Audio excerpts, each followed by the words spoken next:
And we are live with another episode of BS Busters, and um, we're just getting started. Sorry we're a little late, but it's the holidays. People are tired. People got shit to do. What can I say? I'm joined by Kanoshi. Hopefully, we'll later be joined by Jewel Rider Moonstar. But before then, um, I guess I'll let Kanoshi introduce himself, and then we'll get into it. Uh, let's go about me too. It's BS Busters. All Oh, right. my screen's had a connection fit. Oh yes, we're talking the VGAs tonight. I didn't watch the VGAs, but we'll talk about the news that came out after. For me, there were only three things that came out of the VGAs that I cared about. So we'll talk about it. Um, and of course, you know me, it's Mr. Red Fox. So let's get into it. You want to go first with what was interesting to you, or Um, Bravely Default 2, because I thought we already got a sequel to that game, but I guess. yeah, we did. But this is Square Enix, and they love badly numbering games in series.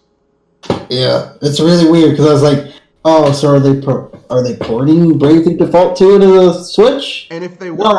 I wouldn't put it past them to do that because it's Square Enix. Yeah, yeah. I was like, Why put a new game out when you just keep on porting the same shit over and over and over again? um, also, let's see. There's also No More Heroes 3, which kind of reminded me of one of those. Obviously, it wasn't reminded me of it kind of sort of reminded me of a Studio Ghibli film when that trailer started. Yeah, the anime was really nice. It almost makes me wish there was a No More Heroes anime. Um, here's the thing. That's what a good story trailer should do. It tells you it's setting the stage for what is the overall plot of No More Heroes 3. In Yeah, 5 minutes, tells you everything you need to yeah, know. Okay? Evil yeah. ET comes back, takes over, is gonna try and take over the world and Santa Destroy, and Travis Touchdown is gonna have to stop him. Boom. Yeah, There you go. yeah, There's your apparently, and hopefully this game will bring back Shinobu, Henry, obviously Travis Touchdown will be there. Uh, you know, and it's gonna be awesome. And that's all you need. You know, that's it. We just need to see that. I like the end of the trailer. I'm a goddamn superhero. Yeah. Well, I mean, I like what Travis. He's like, yeah. So you mean there's a Galactic Hero Association? So it's basically in 5 minutes it sets up the entire thing. It's like, okay, Yeah, so in the first two games we know that there's the Assassins Association in the first two games, where like in the first game it's a con by Sylvia to get money. yeah, From Travis. In the second yeah, game, it's about revenge against Pizza Bat Jr. And in this one, apparently some galactic criminals have escaped. Evil ET has basically come back to Earth, and he's like, "Yeah, well, they put me in jail. I came back. Now we're gonna take over the Earth." Ha ha ha ha ha! And he basically kills a whole bunch of people. And apparently Travis in his trailer out there somewhere, his shitty apartment. It's like, well, look, just because you killed all those guys, I'm still here. I used to be the world's number one assassin. Now I gotta yeah. be It's a gonna be hero for good. the Galactic Hero Association. So now you get to have Travis killing motherfuckers with his beam katana. And that's all we really want. Yeah, That's all we yeah. really want. We just want to, I don't know why people are always like, oh,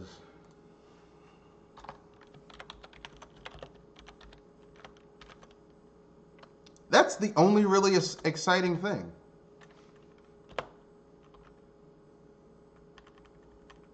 I mean, I can't really,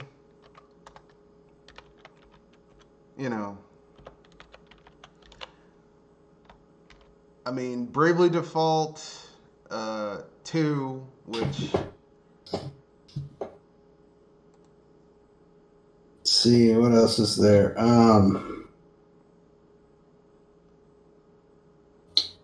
Nothing really of note. I mean, a lot of the trailers were just a bunch of CGI announcement trailers. Like, yeah, I mean, there was nothing really announced where it was like, oh man, this is brand new shit. they're making, I thought was vaguely interesting. They're making a full-on narrative game, single-player game for League of Legends. I kind of wish they did that for a lot of these other online-only multiplayer games to create the sort of... I got one immediately came to my mind. Overwatch! Yeah, exactly.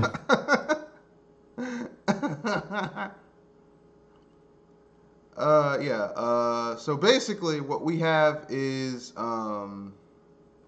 are the Game Awards. The thing is that there's nothing that encapsulates the news for the Game Awards. Here, well, let me look it up. There might be Game Awards news. Game Awards news. Let's talk about that mini ITX computer that Microsoft... yeah. It just basically said, "Fuck it." We're just gonna I was kind of right, but I was kind of wrong. I said that Microsoft is gonna stop releasing consoles. They kind of have, because all they have now is basically just a mini gaming PC that's just basically does games. Yeah. I mean, so basically the Xbox Scarlet, it's basically a series. So I'm guessing what you see with the Xbox One, the One S, which is streaming only, the OG base model Xbox One, and then the Xbox the Xbox One X, which is their pro version of it, like the more powerful version. I think they're going to continue that with the Xbox as it is right now. I think what you're going to see with the Xbox next gen system is just going to be like you got a base model that's cheaper, a streaming version that's the cheapest, but it doesn't have a drive to it, and then a more powerful version that they'll come out with. And that's the future of the Xbox brand. And what they're going to push is the streaming one, so then you'll get Xbox Game Pass. Yeah. That's what they're going to push. Yeah, and everybody was like, "Oh, that Hellblade game." We said, "Oh, this is full on in-game graphics," and I'm just kind of like, I was listening to a podcast or to a stream earlier, and it's just like, well, it could be, how in Breath of the Wild, when they have the cutscenes, when you see the cutscenes, they're obviously using in-game assets, but they pre-record the yeah. the It's a hybridization. It's not pure in-game engine. Like they're using higher quality assets for the for the game trailer. Yeah, because the only time I've really seen a console where they would show there would be like custom scenes and it would be actually in-game engine rendering would be during the N64 era. Because they had to do that because you couldn't do FMVs on the N64. You had to actually render shit in the engine. And some people didn't like it. I personally did because it showed a level of programming know-how that you just didn't get, because FMVs made developers lazy because, I don't need to actually program this shit and I can just do a little movie, Yeah, what you do is you program the video on a higher end computer and then record it and then offload it onto the game. And then they showed Godfall. It's going to be the first. It was the first game that they announced is going to be exclusive to the PlayStation 5. Sony hasn't announced the PlayStation 5 yet, so. Bravely Default. Was it just another CGI trailer, or did they say, "Oh, this is all"? It's just the trailer.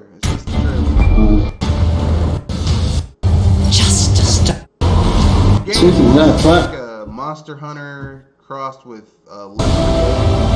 crossed with Dauntless, crossed with Evolve, but set in a fantastic world. And then they announced Bravely Default 2.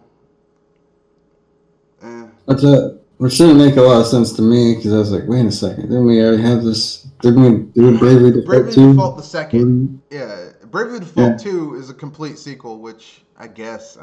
Like, here's the thing: I would rather have had an Octopath Traveler 2 versus a Bravely Default 2. Yeah. Like, because Bravely Default is one of those games where it's like, how can I put this nicely? I don't care anymore. Like, the first game was good. The second game I could do without, and like they're going back to that well again. Really? Okay. Yeah. The West. In the depth. Yeah, I just, I don't know. What's going on with Square Enix these days?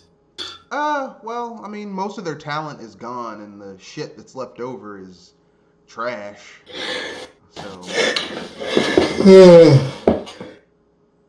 don't know if the next big Final Fantasy game is going to be a launch title for the PS5.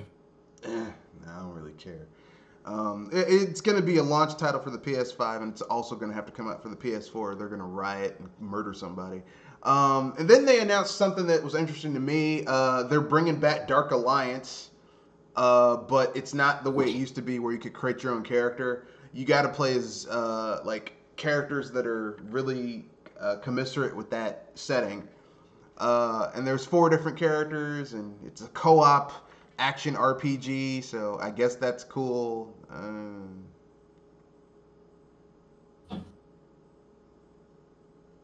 I guess. Whatever. Yeah, it's like, like, I mean, if it was single player, but the fact that it's like you have to be online and play with other people, I'm kind of like, I'm a little, how can I put this, reticent. Yeah. About I'll be right back. All right, Jewel, you're in. Would you like to introduce yourself?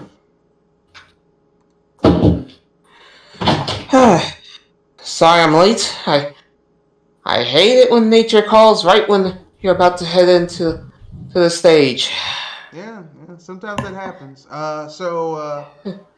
Ladies and gentlemen, boys and girls of all ages, welcome to the BS Busters Insanity Podcast. I'm Joey, I'm a star, and thank you, heavens above, for not giving Death Stranding the big Game of the Year award. But it still was a Hideo Kojima circle jerk. Don't get it twisted. I was having at least one hope among all others. So if anything, it was a success. Yeah, I guess. But yeah, for me, it was just kind of like I didn't really give a shit either way. We were going over the announcements that they made at the Video Game Awards. I think we got to Weird West. Weird West is a Devolver Digital game, coming from the co-creators of Prey and Dishonored. So,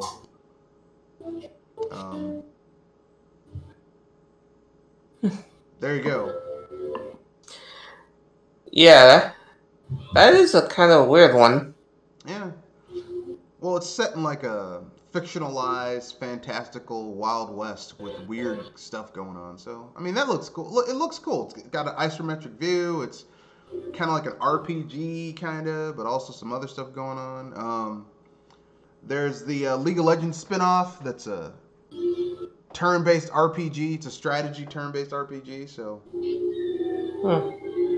That'd be something to look into. yeah.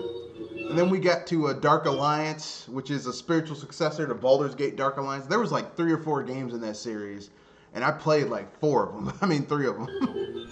And I liked it for what it was. Cool. Yeah. If you're into Baldur's Gate, you know.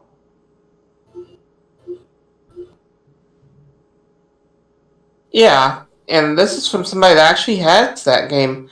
Well, the PlayStation 2 variant.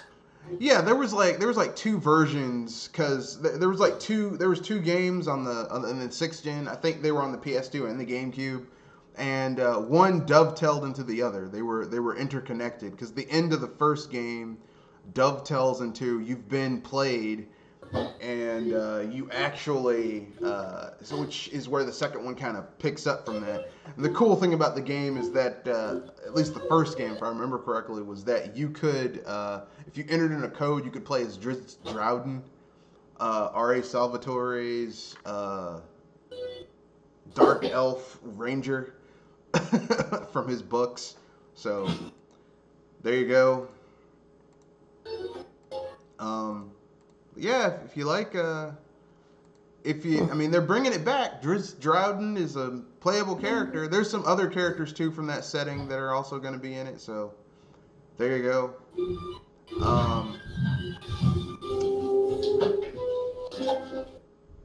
They've got the next PlayerUnknown PUBG game. The guy who created PlayerUnknown, his next game is going to be called Prologue. It was just a trailer. We don't know anything else about it. Well, I mean, it's just some bullshit. Ori and the Will-O-Wisps coming out March 11th. Controls, the Foundation expansion, is coming out March 26th. Gears Tactics is coming out April 28th. And PS4 exclusive Ghosts of Tsushima is slated for summer 2020. Alright, what did I miss? We were just going over stuff that's coming out. Fast and Furious Crossroads is coming out, so I'm guessing this is like basically a Need for Speed knockoff. More than likely. Yeah. Final Fantasy VII, the remake. They finally showed the remake, and it's coming out next year, allegedly. How much of that? What was that? What was that game on the PlayStation 2 where you could do Midnight Club Racing? Isn't that what that game's essentially going to be? What, Fast and Furious? Yeah. I guess. I mean, I'm thinking more it's going to be more like Need for Speed, because it's going to want to try and tell a story about family. It's about family. Yeah. Yeah. It's about family, yo. Family. With Vin Diesel. I would rather have another Pitch Dark.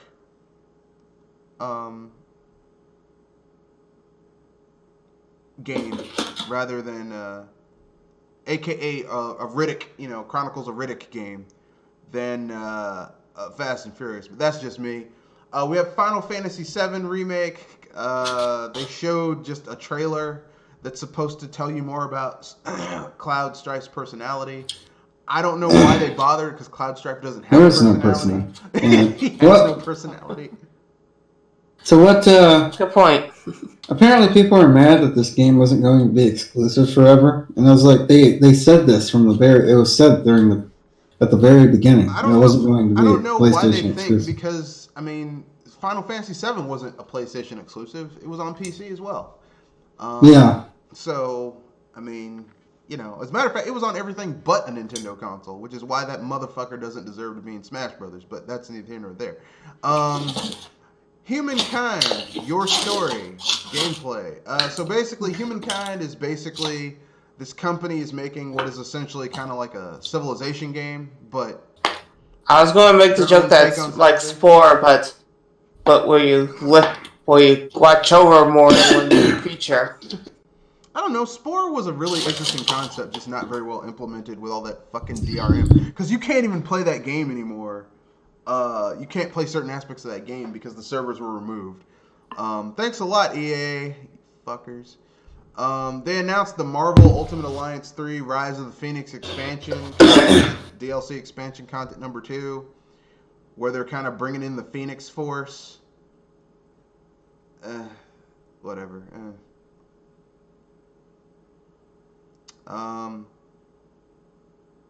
And the Magic the Gathering MMO spinoff. So, if you're into that, you get a Magic the Gathering spinoff. Well, hopefully it's successful. I mean, Magic's a pretty big card game. I'm talking, of course. Yeah, people are really into it. Then there's Maneater. It's an RPG where you play essentially dogs from from the Jaws movie. You play the giant great white eating people and killing them. So You never got into Magic, Mr. Red Fox? It seemed like something you would be into. no, No. no. The only reason I never got into Magic was because by the time it got really big, there were so many expansions that it was like, where do you start? Yeah. Like with card games and with trading card games, if you can't get in at the ground floor, it's really hard to get into it once it gets huge. Like if you ask me now, hey man, get into Pokemon the trading card game. No. No. Yeah. There's too much shit involved with it. Like if you were to come up to someone now, like I was into Yu-Gi-Oh when it first started. So like I could still get back into it because I was there when it first started and I was into it up to the mid generation. But if someone who's never been into Yu-Gi-Oh, you ask them to get into it now after it's been out for like almost 20 years, a little over 20 years at this point, it's daunting. Like what type of deck should you build? What type of rule set should you use? What's the best type of cards you should be using? What it's a tough thing to get into. Jewel, your thoughts on it? All right, I guess she has nothing she wants to say. So let me look at these other things. So yeah, Maneater. We got Naraka Blade Point, which is a slash 'em up. The Kunoichi. It's a female ninja. There you go. So this game's basically Tenchu Stealth Assassins and Ninja Gaiden with a female ninja. So I think you can also play as a dude too. So. It looks cool.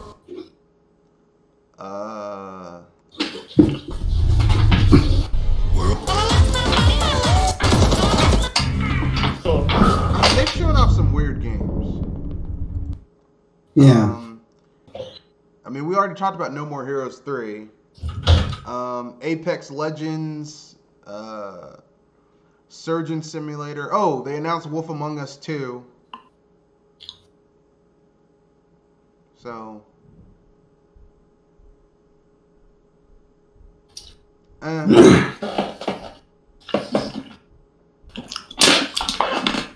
I got nothing. Yeah, I thought... Anyone give a shit about this? Not really. Yeah, neither did I. We should go over the winners real quick. Oh, God. Okay, fine, then I'll look it up. I'll put it... Okay, hold on. I got it, because if anything, I was able to copy paste the list, so if anything, I could pull up and put it on the board for you guys, but I need to find out how to label which is game of the year and stuff. Well, the game of the year was Sekiro.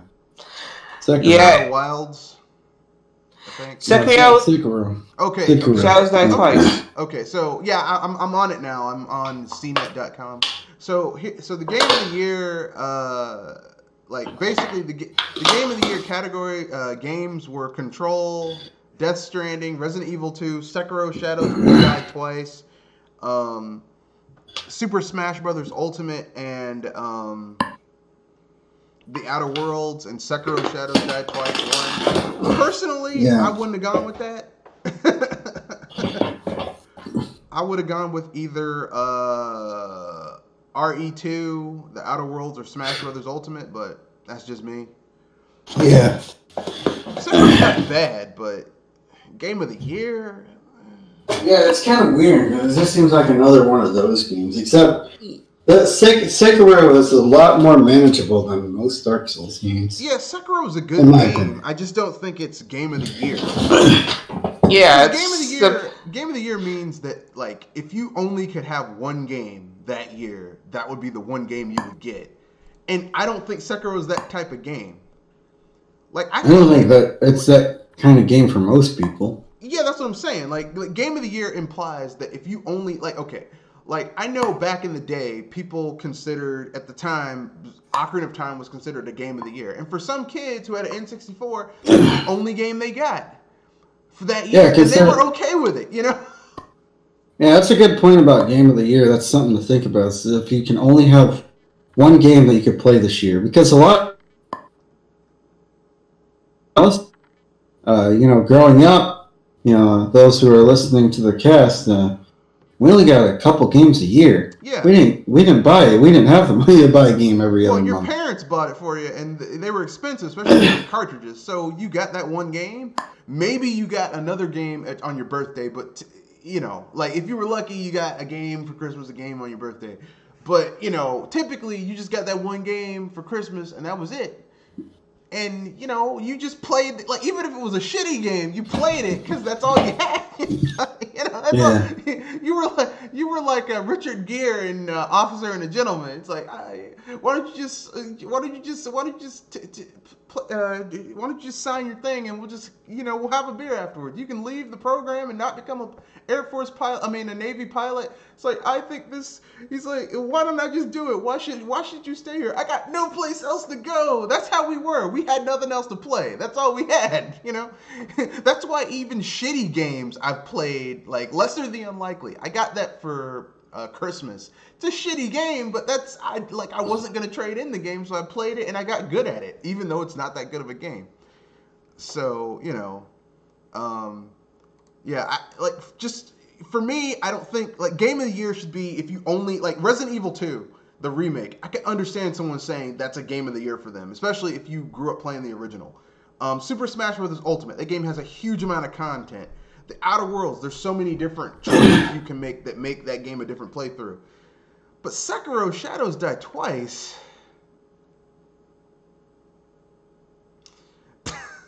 Yeah. I'd probably get bored of that game after a month.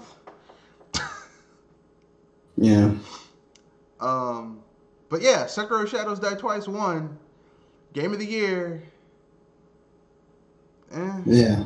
Yeah, best community support. The games in this list were Apex Legends, Destiny 2, Final Fantasy 14, Fortnite, and Tom Clancy's Rainbow Six Siege.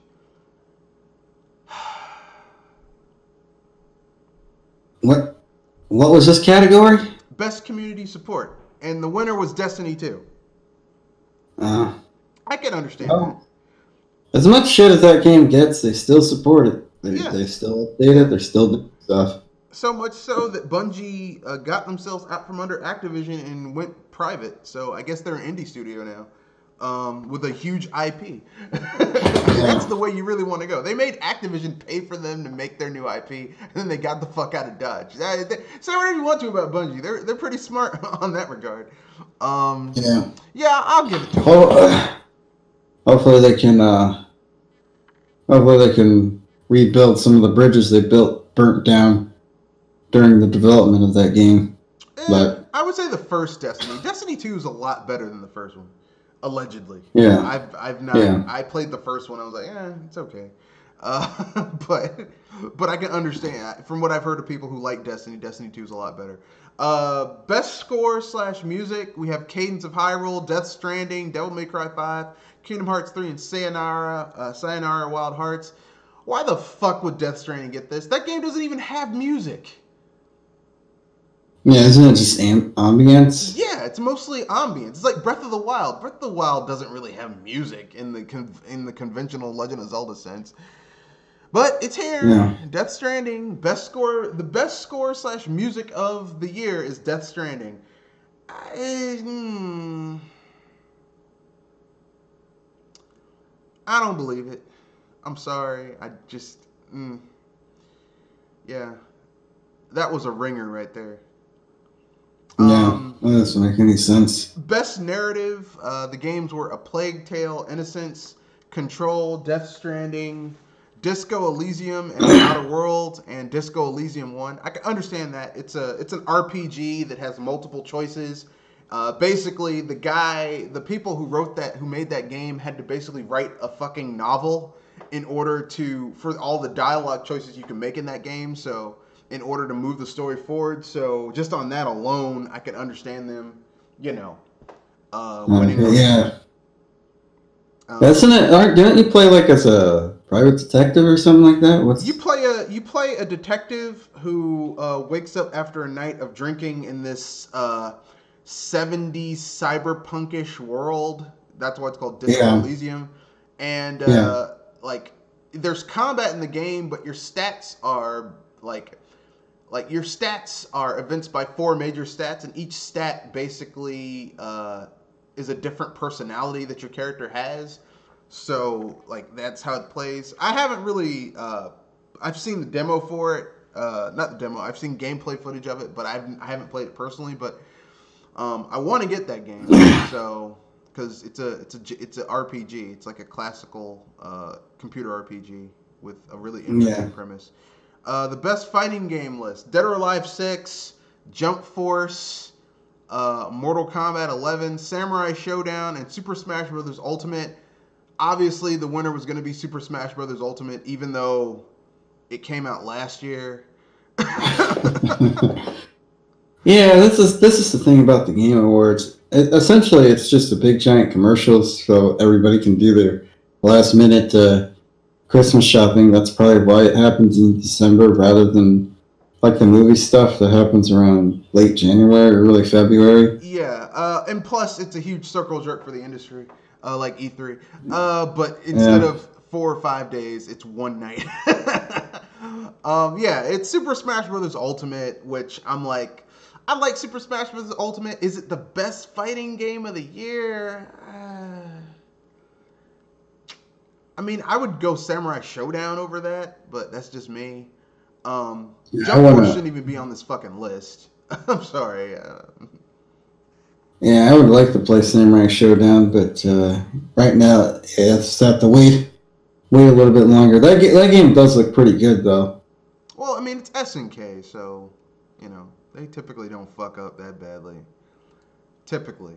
They actually made 3D models that don't look like garbage. Sorry, I don't really like the King of Fighters, the recent King of Fighters that came out. Don't really like the way the models look. Yeah. Well, I mean, 3D models in a traditional 2D franchise is kind of like, that's the rub. So best audio design, we have Call of Duty Modern Warfare, Control, Death Stranding, Gears 5, RE2 Remake, and Sekiro Shadows Die Twice. Call of Duty Modern Warfare 1, I don't know why. I don't have That's a clue. weird. Yeah, I don't know why. Because all you're hearing are gunshots and explosions. I guess the guns sound like real guns. I guess. I don't know. I'm not around people who shoot guns all the time, so I don't know what real guns sound like. Glad I don't do that either. Yeah, like, you know, if I hear ka ka ka ka ka ka ka, I'm getting the fuck out of there. So that's just me. I was about to say, you probably leave your shadow behind. Well, I wouldn't be running that fast, but I get the hell out of there because I don't want to get shot. Shit, I'm not gonna be a statistic. Next we have best strategy game. This is the only list that has all games that are really good. Age of Wonders, Planetfall, Anno 1800, Fire Emblem 3 Houses, Total War 3 Kingdoms, Tropico 6, and Wargroove. Fire Emblem 1, I don't like. I think Fire Emblem's one of the weaker games on the best strategy game list. But really, but at least anything, it wasn't too bad. Well, probably anything, I would give it to Wargroove personally. Probably because it's the most popular. Yeah, I think that's the only thing. I think Fire Emblem 3 Houses is the most commercially successful one, but I don't think it's the best one on the list. I mean, I enjoy the game, but it's kind of when you compare it to games like XCOM or some of those really higher tier strategy games. It's not there. It's not in the same ballpark. Yeah. I think Anno 1800s is a better strategy game just on a technical level. Total War 3 Kingdoms better on a technical level. Tropico 6, that game is fucking excellent. Like if you were gonna say, if I was gonna say best strategy game like of the year, like if you only could have one strategy game of the year, I would say Tropico 6 would be the better one to get because it, like, Fire Emblem 3 Houses has a lot of replayability, but at the end of the day, you have 3 different story houses you can choose, and then I'm guessing at some point after you play through all of those, you get like you can choose another option that's like the best option for everybody involved. I don't know. I don't have the game. But I mean, that's a typical Fire Emblem thing. And Wargroove is good if you like Advance Wars, but the thing is, Advance Wars is really fucking simplistic. It's like a strategy game for people who don't really want to go heavy into strategy games. So Yeah. I mean, I've graduated beyond the, That 30 different kinds of stats, you don't worry about, I've losing all graduated your beyond that characters level if they of die. simplistic strategy game. So I need something with a little bit more tooth to it than Wargroove. But it's there. They're all good. So I wouldn't have given it to Fire Emblem Three Houses, but fuck it. Content Creator of the Year: Jack Courage Dunlop, Benjamin Dr. Lupo, Soleil Ewok Wheeler, and David Grevg Martinez, and Michael Shroud Grzizik. Michael Shroud won. Who gives a shit about Content Creator of the Year? Yeah. Best art direction was Control, Death Stranding, Gree, Sayonara Wild Hearts, Sekiro Shadows Die Twice, and The Legend of Zelda Link's Awakening. They gave it to Control. I would have given it to Gree or Sayonara Wild Hearts, but whatever.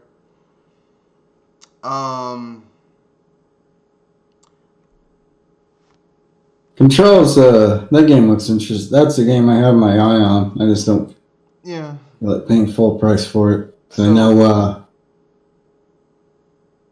So- I know Remedy aren't usually optimize their games. Yeah. So we have Best Action Game. They have Apex Legends, Astral Chain, Call of Duty, Modern Warfare, Devil May Cry 5, Gears 5, and Metro Exodus. The winner was DMC 5.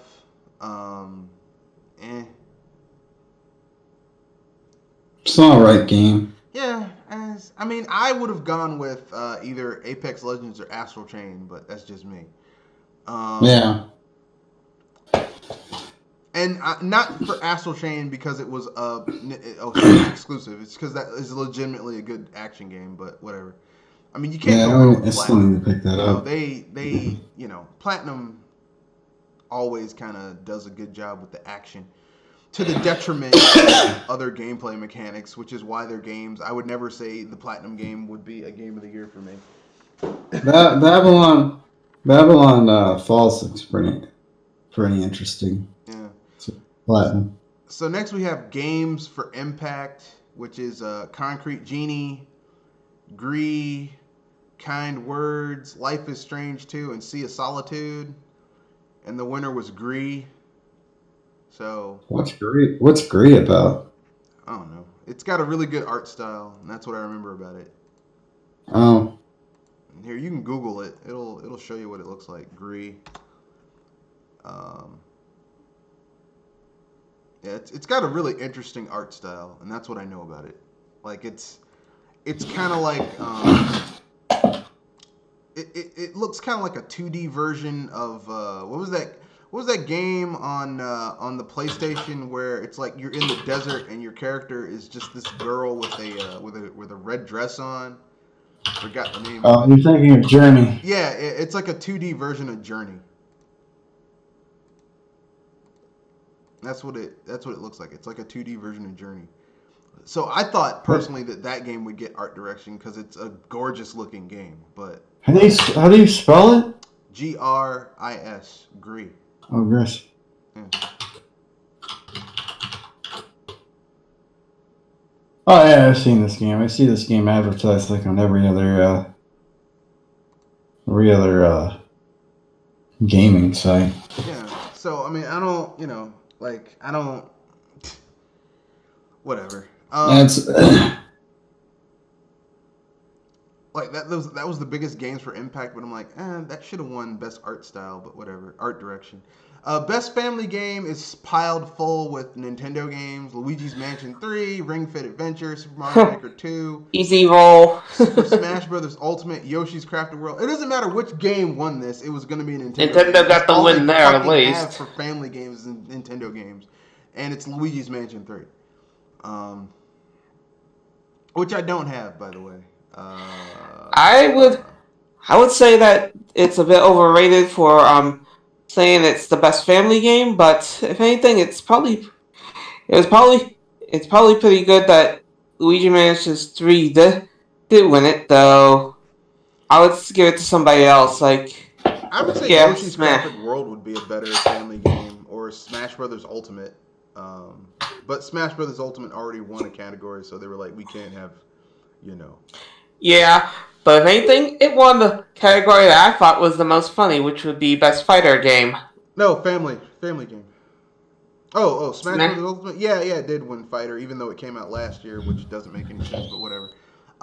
Best sports racing game. We've got Crash Team Racing Nitro Fueled, Dirt Rally 2.0, eFootball Pro Evolution Soccer 2020, F1 2019, FIFA 20, Thank God FIFA did not win. and the winner is Crash Team Racing Nitro Fueled. Even though it got microtransactions.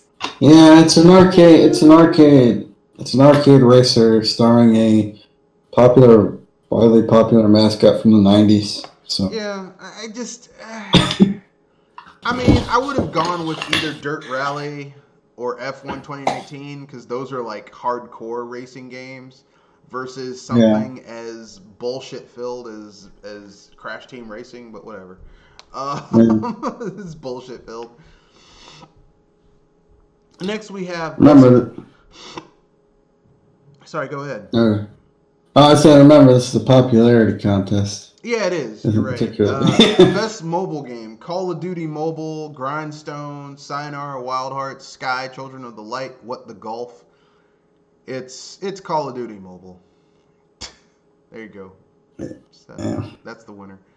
Moving on. Best multiplayer game: Apex Legends, Borderlands 3, Call of Duty Modern Warfare, Tetris 99, and Tom Clancy's The Division 2. Apex Legends? Apex Legends, yeah. I would have gone with Borderlands 3, Call of Duty Modern Warfare, or The Division 2, but they went with Apex Legends, so, Yeah, that game was losing people for a while, like, for whatever reason. Well, it was never that big. It was a breath of fresh air because people thought Respawn Entertainment was fucked. And it still is fucked, but, it's not as bad as people thought it was going to be. Best ongoing game: Apex Legends, Destiny 2, Final Fantasy 14, Fortnite, and Tom Clancy's Rainbow Six Siege. I don't see Overwatch on here at all. The number one game is Fortnite. That's the best ongoing game that they thought was Fortnite, and I'm like, I'm not seeing it, but whatever. Best VR/AR game. There's Asgard's Wrath, Blood and Truth, Beat Saber, No Man's Sky, and Trover Saves the Universe. The winner was Beat Saber. That was an interesting game, but again, it's one of those VR games that I feel is just very kind of disorienting. Yeah, because it didn't need to be VR. They just kind of squashed it in there. Best performance: Ashley Birch as Parvati Holcomb in The Outer Worlds, Courtney Hope as Jesse Faden in Control, Laura Bailey as Kate Diaz in Gears 5, Mads Mikkelsen as Cliff, Death Stranding, Matthew Peretta as Dr. Casper Darling, Control, and Norman Reedus as Sam Porter Bridges in Death Stranding. They gave it to Mads Mikkelsen as Cliff in Death Stranding. Okay. Whatever. I don't give a shit. Player's Voice. I guess the game that basically let you do whatever you wanted as the player the most. Death Stranding, Fire Emblem Three Houses, Star Wars Jedi Fallen Order, and Super Smash Bros. Ultimate. I guess Fire Emblem Three Houses won. Well, that's weird. I would give it to... I hate to say this, but I probably would have given it to Death Stranding. No, Death Stranding is Hideo Kojima's vision, not the player's vision. Fresh indie game: Zayam for Disco Elysium, Nomada Studio for Gree, Dead Toast Entertainment for My Friend Pedro, Mobius Digital for Outer Wilds, Mega Crit for Slay the Spire, and House for Untitled Goose Game. The winner was Zayam for Disco Elysium. Best role-playing game: Disco Elysium, Final Fantasy 14. That's a fucking MMO. Yeah, it doesn't make any sense. Kingdom Hearts 3, that's a fucking action game. Monster Hunter World Iceborne, a fucking action game. And the Outer Worlds Obsidian Entertainment Private Division. There's only 2 RPGs on this list, and the one went to Disco Elysium. That's such whatever. I'm not even gonna get into it. Yeah, the term RPG doesn't really. It just doesn't seem like it means anything. Well, because anymore. no one wants to define RPG because so many games have RPG characteristics. You know, it's like when I hear people say, "Well, Pokemon's an RPG." No, it isn't. I'd say it's a light, but still, I believe you're there. Basically, the reason I decided to give a definition to RPGs is because so many games have characteristics of RPGs but aren't RPGs. Like you could say, well, an RPG is a game that has turn-based combat. Well, technically speaking, if you play a football game, that's turn-based. You have a certain amount of time to do an action, and then during that action, your opponent has time to do what they're going to do, and you switch back and forth. That's an RPG. And you'd say, well, that's not an RPG. Okay, well, an RPG is a game where the players have stats, where your characters have stats. You play a sports game, the individual characters have stats. It's not, you can't, you have to define RPGs. You have to have a stricter definition of what an RPG is. You can't just say, well, whatever. Best independent game: Baba Is You, Disco Elysium, Katana Zero, Outer Wilds, Untitled Goose Game. The winner was Disco Elysium. Best game direction: Control, Death Stranding, Resident Evil 2, Sekiro: Shadows Die Twice, and The Outer Wilds. It was Death Stranding because this is the circle jerk for Hideo Kojima show. Best action adventure game: Borderlands 3, Control, Death Stranding, Resident Evil 2, The Legend of Zelda: Link's Awakening, and Sekiro: Shadows Die Twice. It's Sekiro: Shadows Die Twice. And the rest of this is esports shit. I'm not gonna go over it because no one gives a shit. I don't think. No. So.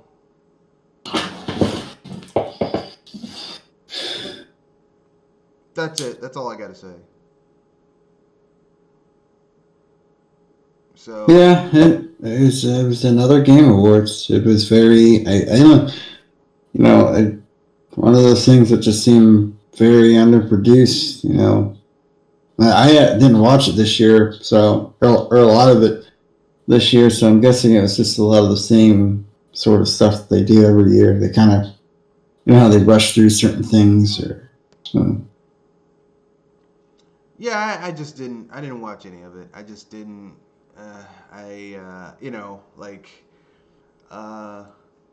One of my panelists was like, "Are you gonna watch it this year?" I'm like, "Fuck no, I got shit to do." And even if I didn't have shit to do, I wouldn't waste my time watching that shit. I'm glad I didn't. Yeah. Because it's just a whole bunch of bullshit.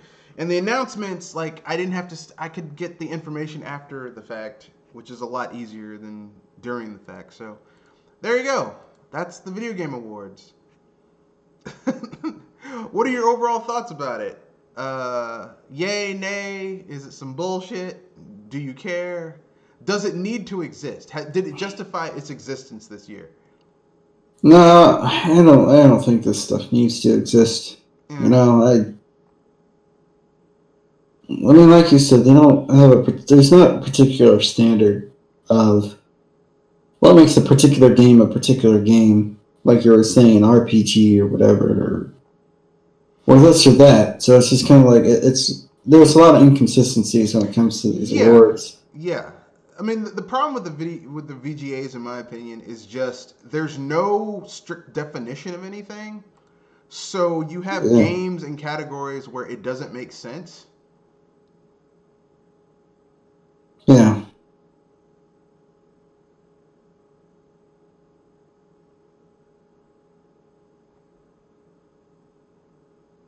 Yeah, I mean, even art has particular objectivity to it. Yeah. I mean, like, okay, I mean, say whatever you want to about the Oscars or the Golden Globes, but like movies when they have awards and theater when they have awards and music when they have awards, there's strictly, it's like, okay, this is the best rap artist, this is the best punk artist, this is the best R&B artist, this is the best jazz artist. Like people stick to genres and you know what those genres are. They're strictly defined. There's shit in categories where it's like, that's not even an RPG. That's just a first-person shooter. Yeah, it's just, yeah. I mean,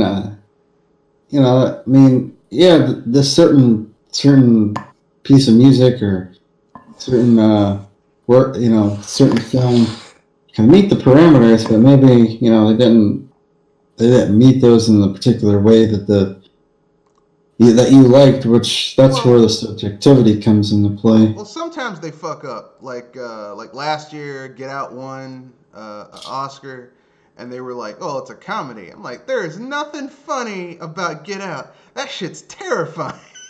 Where's the joke? That is, oh god, that movie horrified me. I was like, God damn, it's not enough these fuckers stole us and used us for labor. They're actually stealing our bodies. They're stealing our bodies. These fucking evil pieces of shit. This shit's not funny. Yeah. If there's a joke somewhere, I missed it. Yeah, like, see, that's the thing. Some people, I'm like, man, this shit's not funny. You gotta be black in America to understand why this shit's terrifying. This is a horror movie. Only good thing is that the black guy gets away and kills those pieces of shit at the end of the movie. And that's the only good thing about that movie. Yeah. But aside from that,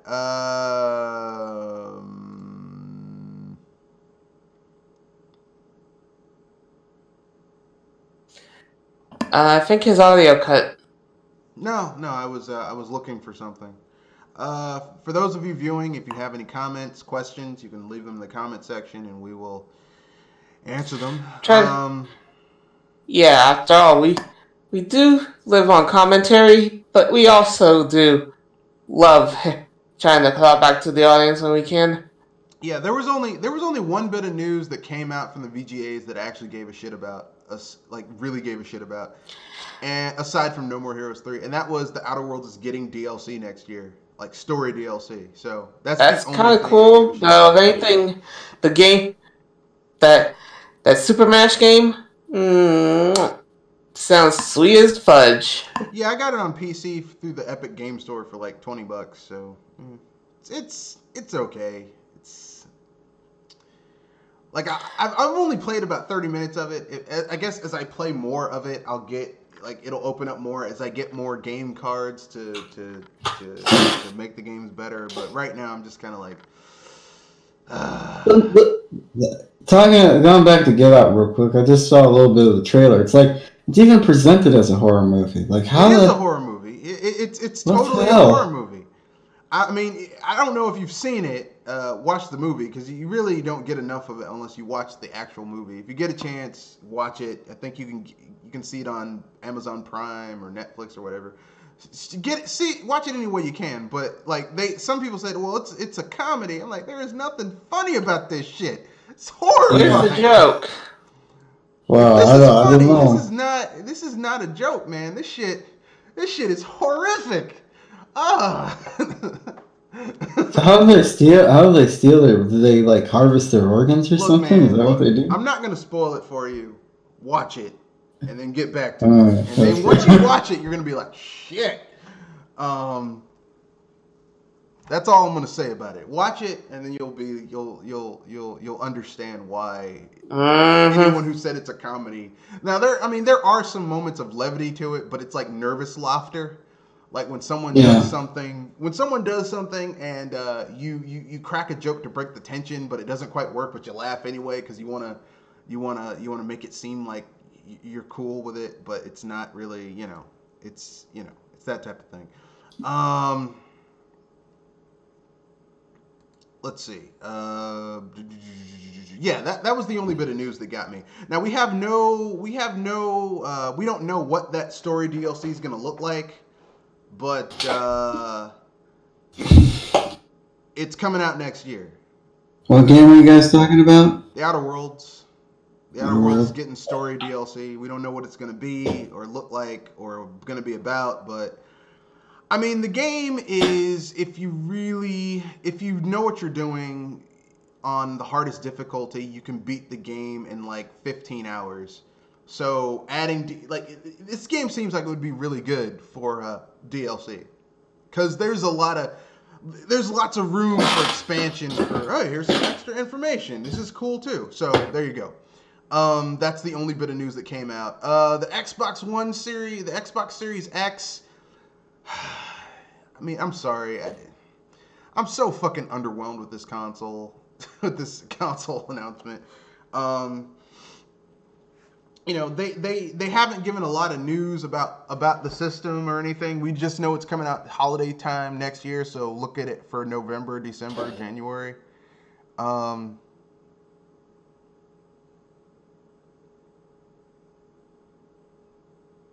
And so listen to this list of lies, okay?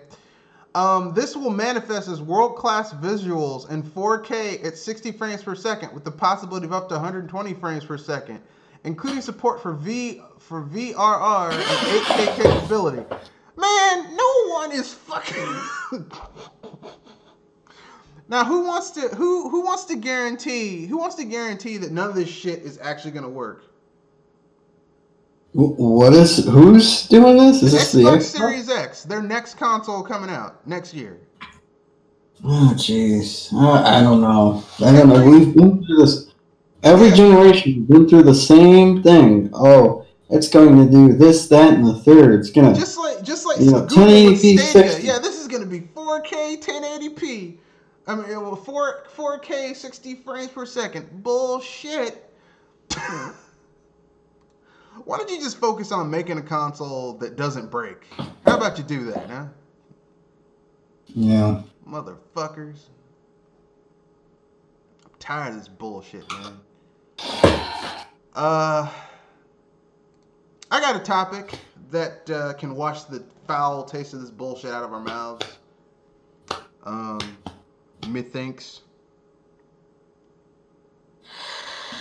If anything, that'll be a good thing. Because I don't think anyone gives a shit about it. So, I have my top 5 list of Christmas films to watch that aren't quite Christmas films. Like, you can watch them and enjoy them on their own, but not just this time of year. But you can, now's the perfect time to watch them. So, here are my top 5 Christmas films that are not strictly Christmas films. Like, you can, kind of like how there are certain romance films you can watch that you don't have to be someone who really just wants to watch a romance film in order to enjoy it. Like, I don't know. Yeah, well, I'm not going to get into that list. So, my number 5 is How the Grinch Stole Christmas, the original. That was part of the, not the Jim Carrey one, because fuck that movie. Not the Benedict Cumberbatch redo that has nothing to do with the original source material aside from a character. The original with Boris Karloff narrating and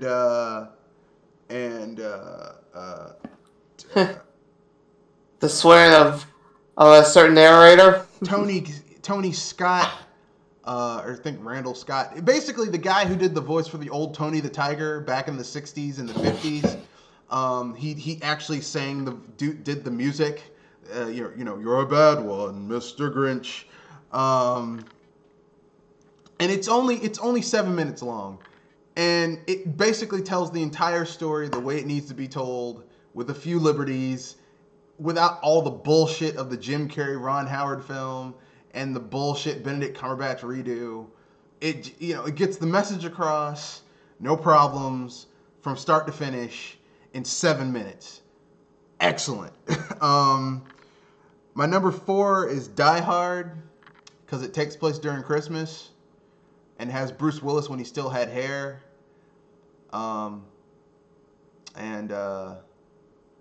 It's a rated R film, and it's a Christmas movie. There you go. That's all you need to know. Yippee-ki-yay, motherfucker.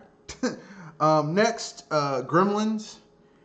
It's a Christmas movie. As a matter of fact, it takes place at Christmas. The central theme is about Christmas stuff, and it's hilarious. It's really good. My number 2 is Home Alone 1 and 2. The reason I put those as one movie because they essentially are one movie. The first movie is Kevin McAllister defending his home and to an extent fucking up his neighbor's home in order to lay traps for 2 burglars. And the second movie is Kevin McAllister trying to murder the shit out of 2 dudes who just escaped prison. That's it. That's Home Alone 1 and 2. They're terrible. As a kid, those movies are fun to watch. As an adult, it's like, man, Kevin McAllister is the devil. And I have some runner-ups. These are films that could have been number 1, but they aren't. But they all take place during the Christmas season, so they could have been number 1. Trading Places takes place during New Year's and Christmas.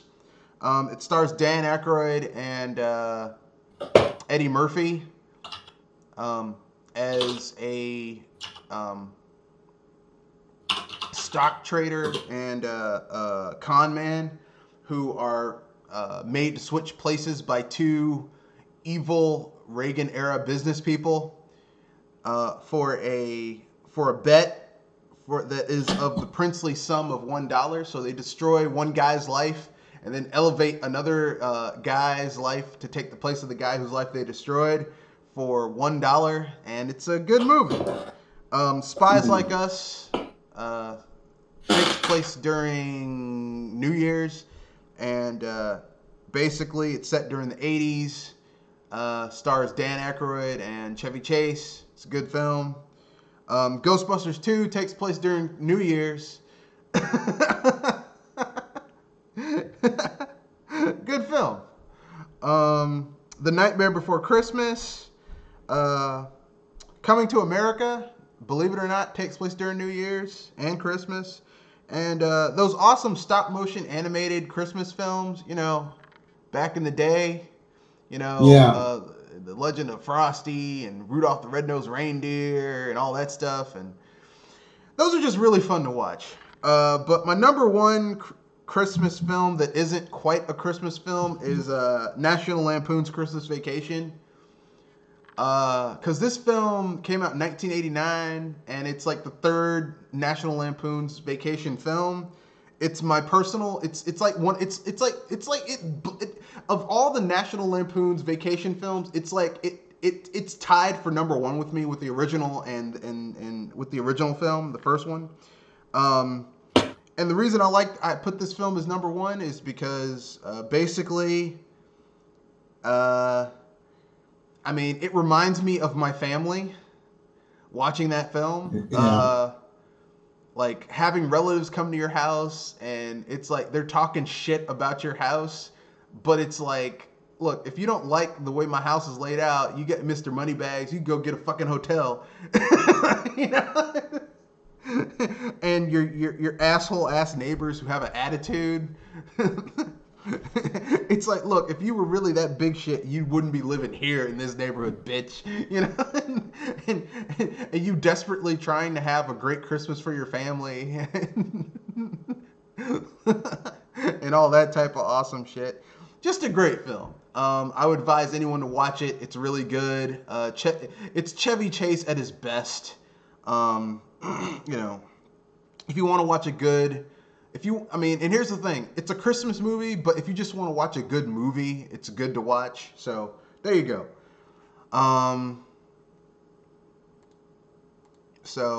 Yeah. And it's a John Hughes film, so you're getting good stuff. That's it. Oh, and I just realized I have like 3 John Hughes films on this list. So, yeah.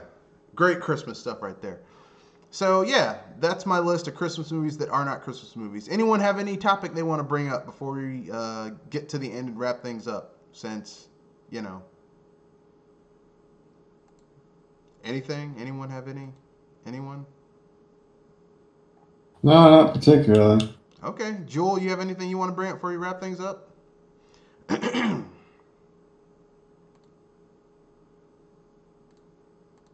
I guess not. So, this is Mr. Red Fox, and this is the end of the podcast. Do you have anything you want to pimp out, Kenoshi? No, not really. I don't have anything of note. All right. Okay. And this is Mr. Red Fox signing out for BS Busters. We will have another podcast on the 18th and the 21st, but we will not be having a podcast. Well, yeah, we'll have a podcast the 18th and the 21st. We will not be having a podcast the 25th because, shit, it's Christmas. And I think everyone wants a break at least on Christmas. However, we will be having a we will not be resuming. You guys want to have a podcast New Year's? I don't know. I'm Yes, gonna be no, maybe working so. that day. All right. So I don't. Okay, then we may or may not have a podcast New Year's. Who knows? If not, we'll definitely come back that Saturday, which is the 4th. So that being said, rate, comment, share, subscribe. To get in touch with the cast via Gmail, you can reach me at mrredfoxbsbuster@gmail.com. That's MRRED MRREDFOXBSBUSTER@gmail.com, or at Twitter at Matthew Wesley at Mr. Red Fox 91. If you want to at me on Twitter, just at Mr. Red Fox 91. That's the end of the podcast. Remember, rate, comment, share, subscribe. Enjoy your holidays.